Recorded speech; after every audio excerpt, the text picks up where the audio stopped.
Pessoal, há 6 anos atrás eu ganhava mais ou menos R$ 1.000 por mês trabalhando no emprego tradicional. Hoje eu consigo faturar mais R$ 100.000 por mês trabalhando em casa e pela internet. Mas como que eu faço isso? Eu criei um robô no Facebook que faz vendas para mim todos os dias praticamente no piloto automático. Você precisa configurar ele apenas uma vez e depois ele faz tudo sozinho para você. Você quer aprender como que você também pode ter o seu robô? Então clica no link na descrição desse vídeo que eu vou te ensinar exatamente como que você vai fazer isso. E a vitória do Inter hoje também incontestável, né, Lédio? Pelo que jogou o time do Sul, pelo que jogou o Cruzeiro. Incontestável. Estou vendo os números aqui do jogo, a gente vai falar sobre isso com mais detalhes daqui a pouco. 20 finalizações do Inter contra 11 do Cruzeiro, 9 chances claras de gol do Inter contra 3 do Cruzeiro. Quase um massacre. Se você quiser falar com... O Inter foi melhor o tempo inteiro, mas de uma forma absolutamente convicta contra um Cruzeiro que parecia não jogar um jogo decisivo, parecia um jogo qualquer para o Cruzeiro. Se você quiser falar com mais detalhes, é só virar a cadeira para trás. Já estão lá Milton Leite, tá aí, rapaz. Bob Faria, beleza. e Ricardinho. Nem tá frio aí, né? Que loucura, né? Tá vendo só, cara? Mágica. É, os caras aí atrás já, soprando no teu cangote e você nem deu bola. Impressionante. É isso mesmo que o Lédio... televisão. Tô maravilhado com isso. O Bob assoprou agora, você viu? Senhores, é isso aí que o Lédio resumiu aqui para vocês do jogo, sobre a vitória do Inter em cima do Cruzeiro. Quem sou eu para contestar este mito que é Lédio Carmona? É isso, exatamente isso. Aliás, o Bob e o Ricardinho, ao longo da nossa transmissão, destacaram, né, como o Internacional foi superior praticamente ao longo de todo o jogo, né? Talvez ali nos primeiros 5, 10 minutos. A primeira grande chance de gol do jogo foi do Cruzeiro, né? Um lance do Pedro Rocha. Mas o Bob e o Ricardinho destacaram, né, meninos, que o Internacional envolveu completamente. O Cruzeiro ficou mais com a bola, é verdade. Nas estatísticas aparece o Cruzeiro com mais tempo de bola. Sim. Mas o Lédio deu os números de finalização, de chances reais de gol. Foi muito melhor o Inter, né? É isso. Boa noite a todos. Tirando ali os 10 primeiros minutos em que o jogo foi equilibrado, foi aberto, foi um pouco mais rápido, chance para lá, chance para cá. Aos poucos o Internacional foi se encaixando mais no jogo, foi ficando mais tranquilo nas suas transições de bola, na sua troca de passes. E o Cruzeiro aos poucos foi perdendo, foi se desmontando. O Cruzeiro que já entrou em campo meio desmontado, já entrou em campo jogando com o Jadson de lateral direito. O Dedé tomou uma pancada no início do jogo, aliás, ele caiu de mau jeito ali e Torceu, tal. E, né? Já parecia que não estava muito inteiro e errando muitos passes. Enquanto o Internacional jogava com mais tranquilidade, jogava com mais facilidade, o passe chegava com mais eficiência, né, e tinha mais possibilidade de chegar perto da área do Cruzeiro. O Internacional foi tomando conta do jogo e foi melhor durante todo o tempo. É um time mais arrumado, né, Ricardinho? Convenhamos, é um trabalho mais longo, é um time que já está mais acertadinho. Hoje foi só o 4º jogo do Rogério dirigindo o time, ou seja, ele ainda está tentando encontrar um jeito, né? Exatamente. Um abraço a todos os amigos lá do Troca. Eu acho que a gente começa a analisar o jogo primeiro pelas escalações, né? Quando o Odair coloca o Nico Lopes novamente no time, que ele tinha feito o gol no final de semana e estava se recuperando, era justamente para ter um jogador mais próximo do Guerreiro e um jogador de mais velocidade. Porque enquanto estava o Sobis, que é um jogador na história do Inter, um jogador de gols decisivos, mas o time ficou muito lento. Então ficava D'Alessandro, Sobis e Guerreiro. Ou seja, o time só com Edenilson e Patrick saindo de trás. Então quando ele coloca o Nico Lopes, é para encostar no Guerreiro e para ter essa velocidade. E isso acontece, porque com 10 minutos o Nico Lopes já tinha feito 2 finalizações. O primeiro gol sai de um erro do Cruzeiro, mas de uma puxada do Nico Lopes, que joga no D'Alessandro. O D'Alessandro erra um pouquinho o domínio de pé direito, porque é canhoto, e aí na segunda bola ele só pinga na área, aquela pingadinha, e pega o Guerreiro de frente. O Inter estava na frente. O Cruzeiro errou muitos passes, jogador do início da jogada, o Robinho, não foi bem hoje no jogo, errou demais, né, e por isso foi substituído. Só ele errou 8 passes no jogo, Ricardo. Exatamente. O Cruzeiro com 2 jogadores de velocidade pelo lado, não explorava os lados. A única jogada dentro dessa estratégia que o Rogério colocou que deu certo foi a primeira jogada que o Marquinhos Gabriel dá para o Pedro Rocha, que foi o melhor lance do Cruzeiro no jogo, que foi o primeiro lance, e no mais o Inter tomou conta. O Inter teve melhor conjunto, as melhores ações, mais finalizações, né? Era questão de tempo no segundo tempo do Inter fazer o segundo gol, ou melhor, de ajuste, porque tinha espaço e poderia até ter feito mais gols, porque o Nico Lopes chegou na cara do gol 1 ou 2 vezes e acabou errando, batendo errado, né? Mas o Inter construiu um resultado e merecidamente passa à final da Copa do Brasil. E as substituições que o Rogério Ceni tentou fazer, elas não funcionaram. A entrada do Fred não deixou o jogo. Com um jogador de referência, precisava ter mais profundidade, precisava ter mais, como é que os treinadores falam? Amplitude. O jogo precisava abrir um pouco mais pelo lado. Largura. E os dois jogadores de lado do Cruzeiro fechando demais. Contra uma defesa do Internacional muito mais segura na troca de passes e muito mais segura para fazer a bola chegar até o meio de campo. Então o Cruzeiro, mesmo com as modificações, não conseguiu resolver o seu problema de chegar e pelo menos arriscar o time do Internacional, levar risco ao time do Internacional, né? O Internacional jogou tranquilão. Bob, a gente até falava da mudança de astral provocada pelo Ceni, né? O Mano até deixa rápido o cargo depois da outra partida para o Cruzeiro ter tempo de contratar outro técnico, ver se as coisas mudavam. O Cruzeiro até melhorou no Brasileiro, mas não foi suficiente para bater o Inter na Copa do Brasil, né? O detalhe é o seguinte, eu acho até que ele tentou hoje replicar a formação, ou a ideia de jogo que ele aplicou no primeiro jogo dele à frente do Cruzeiro, que foi o jogo contra o Santos, em que o Cruzeiro jogou muito bem. Só que naquele jogo ele usou o Dodô como segundo volante durante uma boa parte, uns 15 minutos, alguma coisa assim, né, Ricardo? E o Egídio na lateral esquerda, o Dodô foi muito bem ali no meio. Depois, quando ele tirou, quando o Santos perdeu um jogador, ele trouxe o Dodô para a lateral esquerda e trouxe o Thiago Neves para fazer um segundo volante ali no meio de campo e o time encaixou um pouco mais. Ele tentou entrar jogando dessa forma e hoje não funcionou, muito em função do erro individual, em função do passe. Tanto que o primeiro gol sai num erro de passe do Dedé, o que não acontece com muita frequência. Acho que quando você tem jogadores da posição no banco, você precisa saber se esses jogadores não têm condições de atuar, eles não podem ficar no banco. É o caso do Léo, é o caso do Edilson, por exemplo, que são jogadores da posição. Se eles não têm condição física para atuar o tempo todo, tá tudo bem. Mas, por exemplo, o Edilson poderia, de repente, por ser um lateral, ter entrado na lateral, né? E ter colocado o Jadson, que é um jogador de meio e que poderia, de repente, dar esse passe, já que o Robinho não estava bem no jogo, poderia dar esse passe, esse início à jogada, ser mais uma opção, né? Quando ele coloca o Henrique de zagueiro, improvisa o Henrique de zagueiro e tem o Léo no banco, ele até ia colocar o Léo. Se o Léo não tem condições, porque está voltando de contusão, então não fica à disposição do banco. Se está, deveria você colocar um zagueiro de origem Tinha até o Kaká, né? Ou o Kaká, que é o jovem zagueiro, entendeu? Por quê? Porque você acaba desestruturando um pouquinho, né? Por exemplo, o Henrique, ele não está fazendo uma grande partida, mas ele é um jogador no meio do Cruzeiro que ele dá uma sustentação boa ao time. Quando ele coloca o Henrique de zagueiro, ele abre o meio-campo. E o segundo tempo, com a entrada mesmo do Ariel, o segundo tempo do Cruzeiro, o meio-campo foi com muito espaço, né? O Cruzeiro nem conseguia jogar e nem marcava o time do Inter. Essa que é a realidade. Agora, é importante dizer que o Internacional jogou de maneira muito organizada, tranquila, né, sem se preocupar em ficar muito tempo com a bola, mas sendo extremamente eficiente na troca de passes, chegando à frente quando foi necessário. Quer dizer, o Internacional também não deixou o Cruzeiro jogar, então acho que é muito mérito também do Internacional. Aliás, é um grande mérito do Internacional empurrado pela sua torcida. Muito bem. Fala, Hernan. Não, é só um detalhe, que isso que o Ricardinho estava falando, da questão da falta de entrosamento, por mexer, acabar improvisando muito.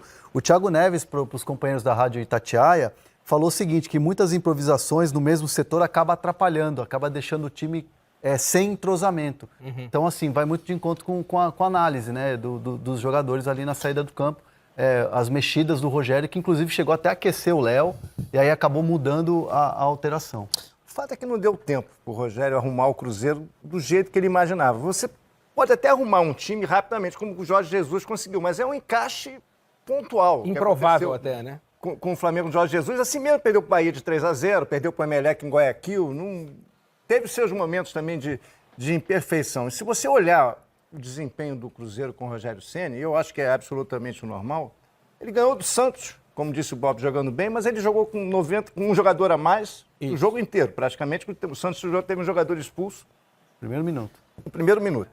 Empatou com o CSA, jogando bem o primeiro tempo e mal o segundo. Empatou com o CSA.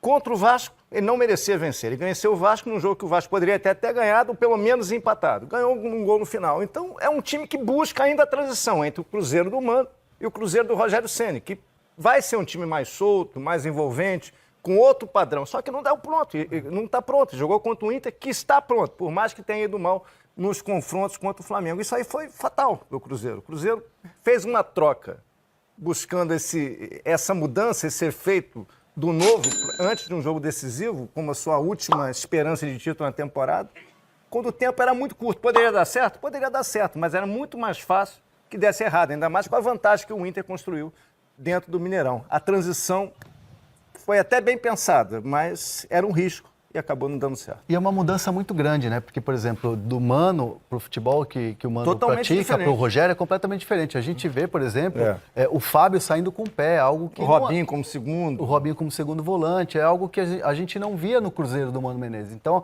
até o entendimento do jogador fica até complicado. Aí você tem uma decisão como essa, dá para entender completamente. E o foco do Cruzeiro com o Rogério Ceni, sem dúvida, é o Campeonato Brasileiro, é se recuperar no Campeonato Brasileiro. E Ricardinho, onde você achou que o Inter estava mais inspirado hoje do que nos jogos contra o Flamengo, como o Lédio comentou aqui? Para mim, foi um fator diferente do jogo contra o Flamengo, foi a entrada do Nico Lopes. E não porque ele fez um grande jogo, eu acho que ele até jogou muito bem. Mas a característica dele, contra o Flamengo aqui, o time do Inter ficou um time previsível, porque ele só tinha saída com o Patrick e com o Edenilson. Ele não tinha velocidade, porque o D'Alessandro é um armador e até pela experiência, já pelo tempo no futebol, não tem a mesma intensidade de jogo, e sim a habilidade, né? Aí o Sobis a mesma coisa, apesar de ser um jogador que faz gols, decisivo, mas também não dá a velocidade e a profundidade necessária. E o Guerreiro na frente que estava esperando. Se você analisar o jogo contra o Flamengo, o Guerreiro não fez uma finalização. Ele não conseguiu finalizar uma bola. Hoje, não vou dizer as outras finalizações, porque no primeiro tempo, o primeiro lance dele, ele chutou a perna do Dedé e quase saiu do jogo, porque deve ter doído, porque o Dedé é forte e ele acabou chutando a perna do Dedé. Mas só em gols ele fez 2, fora as outras finalizações. Quer dizer, então mudou, eu acho que a participação, a característica do Nico Lopes é que mudou e oportunizou o Guerreiro a entrar mais no jogo, porque aí o D'Alessandro tem uma opção de velocidade, aí o Patrick pode sair mais um pouquinho, ou não toda hora, mas pode cobrir e deixar o Nico Lopes mais solto para encostar no Guerreiro. Eu acho que essa foi a grande, vamos dizer assim, a grande diferença desse Inter de hoje do Cruzeiro para o jogo contra o Flamengo. Vale só para lembrar, a gente está vendo aí o primeiro gol, né? Que o Nico Lopes participa dos 2 gols do Guerreiro, né? Nessa bola ele faz essa inversão, porque o D'Alessandro está livre lá do outro lado, né? E aí quem fica livre do lado de cá é o Guerreiro, porque a defesa toda afunda ali para tentar pressionar a bola. E ele participa do segundo gol, ele domina a bola na entrada, dá aquele balãozinho só para deixar o Guerreiro na cara do gol. Então o Nico acabou sendo decisivo nas 2 jogadas de gol do Cruzeiro, né? Só no terceiro que não. E uma coisa que me chamou a atenção é que o Inter terminou o jogo muito mais inteiro fisicamente. Tem sempre aquela percepção de que quem fica mais com a bola se desgasta menos. O Cruzeiro ficou mais com a bola, mas ficou de uma maneira tão desorganizada que não conseguiu transformar isso em jogadas bem construídas. O Internacional mais tranquilo em campo. E fisicamente, a partir dos 20 minutos do segundo tempo, 25 minutos do segundo tempo, o Inter estava inteiro no jogo e o Cruzeiro já não conseguia chegar mais. Tanto que os espaços, pouco antes, inclusive, do gol do Guerreiro no segundo tempo, o Ricardinho chamava a atenção, a gente mostrava, olha o espaço que a defesa do Cruzeiro dá, porque já não consegue encurtar, já não consegue chegar a tempo de tentar diminuir o espaço. E os 2 gols do Guerreiro muito bem construídos, né? A inversão do Nico Lopes para o passe milimétrico do D'Alessandro, depois a ajeitada altinha do Nico para o Guerreiro matar no peito e fazer aquele golaço. E no segundo gol partiu também do Edenilson, que hoje fez um ótimo jogo mais uma vez, contra o Flamengo não funcionou. Ele estava voltando de contusão. Estava voltando de lesão e hoje ele voltou a jogar muito bem, foi outro diferencial do Inter. Ele acha o espaço, dá o passe, aí tem a troca de passe ali diante do olhar da defesa do Cruzeiro. Foi bonito a ação do Inter, mas a passividade da defesa do Cruzeiro diante dessa troca de passe é de chamar a atenção. Foi uma homenagem ao programa, então. Uma troca de passes ali, muito bem feita. Acho que não foi uma homenagem à torcida do Cruzeiro, o programa pode ter sido. E o Edenilson que está no radar da comissão técnica do Tite, que aconteceu agora, né? Aconteceu essa lesão que o impediu, de repente, de uma convocação. Mas é um jogador que a comissão técnica, o Kleber Xavier, o próprio Matheus, tem analisado e tem levado dados do Edenilson para o Tite, que o Tite conhece muito bem, eles trabalharam juntos no Corinthians. Edenilson que fez o terceiro gol, e senhores da cabine, o Ricardinho elogiou muito o Nico Lopes. O Edenilson vinha sendo um jogador muito importante para o Inter até se machucar, e contra o Flamengo ainda voltando, e hoje já mais em forma também deve ter ajudado bastante, né? Ajudou, Ricardinho? Ajudou. O Edenilson é um jogador muito importante nesse esquema do Inter. E aí, como um time de futebol é um conjunto, você precisa que todo mundo se encaixe em característica. Acho que a participação do Nico Lopes como opção também ajuda o Edenilson, porque sem ele nesses jogos contra o Flamengo, a saída do Edenilson, não estando totalmente recuperado, porque ele vinha de contusão, também era muito difícil, era desgastante. Tanto é que ele acabou perdendo, acho que no primeiro jogo, acho que foi ele que perde a bola no ataque, num lance, e o Flamengo acaba fazendo o primeiro gol lá no Maracanã. Acho que o Inter já lamentou, mas vai lamentar mais ainda depois dessa atuação do primeiro jogo contra o Flamengo. Porque no primeiro jogo contra o Flamengo, o Inter deixou de ser aquela equipe competitiva, aquela equipe que incomodava os adversários, e aí sucumbiu por um Flamengo no segundo tempo principalmente, tomou 2 gols e acabou ficando fora da Libertadores, porque o jogo daqui, o empate era por circunstâncias, o Inter achou o primeiro gol e depois o Flamengo acabou empatando, mas o Edenilson nesses 2 jogos contra o Flamengo não fez grandes partidas, e isso influenciou sim no trabalho coletivo, porque ele é um jogador importante. Hoje ele jogou muito bem, como meio campo do Inter, o Lindoso na cabeça da área, a gente quase não fala no nome dele, acho que ele mas faz muita diferença. Muita. Tecnicamente ele é muito bom jogador, ele se posiciona muito bem, então o Inter hoje retomou realmente o seu padrão de jogo. Nesse sistema que o Inter jogou, né, com a primeira linha de 4, o Lindoso à frente, a segunda linha de 4, né, a linha de meio, rendeu muito mais pela segurança que ele dá, né, e a qualidade de passe que ele dá ali naquele meio, né, na cabeça da área. Fez uma grande partida, o Lindoso. É aquilo que, exatamente o que você disse, apagado, assim, ele não brilha, mas ele faz o que tem que ser feito com uma qualidade excepcional. Muito bem, alguém mais quer perguntar alguma coisa para os 3 tenores da cabine? Não, só para deixar aqui um dado interessante, que o Odair Hellmann, que foi muito cornetado, principalmente depois da eliminação na Libertadores, pelos torcedores do Inter, jogando no Beira-Rio, tem um aproveitamento espetacular, 81%. São 52 jogos e 39 vitórias, só 4 derrotas. É algo impressionante o Internacional jogando no Beira-Rio, né? A crítica que se faz ao Inter normalmente é quando joga fora de casa, que muda muito o jeito de jogar, né? E geralmente... O Inter chegou hoje ao seu 18º jogo seguido sem perder aqui no Beira-Rio. Desde março o time não é derrotado aqui no Beira-Rio. Por isso que o sorteio de amanhã é muito importante, porque são 2 times que usam muito o mando de campo, o fator casa, né? Então quem jogar, pelo menos pensa assim, quem jogar segunda em casa, teoricamente vai levar ainda mais vantagem do que normalmente leva, porque o Atlético é muito forte na arena e o Inter, os números mostraram, é muito poderoso no Beira-Rio. A decisão começa amanhã. Ei, você aí, já imaginou ter um robô que vende pra você na internet 24 horas por dia, 7 dias por semana e que gera de 100 a 500 reais em comissões diárias? Você pode parar de imaginar agora mesmo, porque esse robô existe e pode trabalhar para você também. Não importa se você não tem experiência com internet ou marketing, se você não sabe onde achar seus clientes ou se você não tem nenhum produto para vender. Pare de se preocupar agora mesmo. Você vai aprender a criar um robô que faz isso de forma automática. Tudo o que você precisa fazer é configurar apenas uma vez e depois disso ele vai estar vendendo para você todos os dias.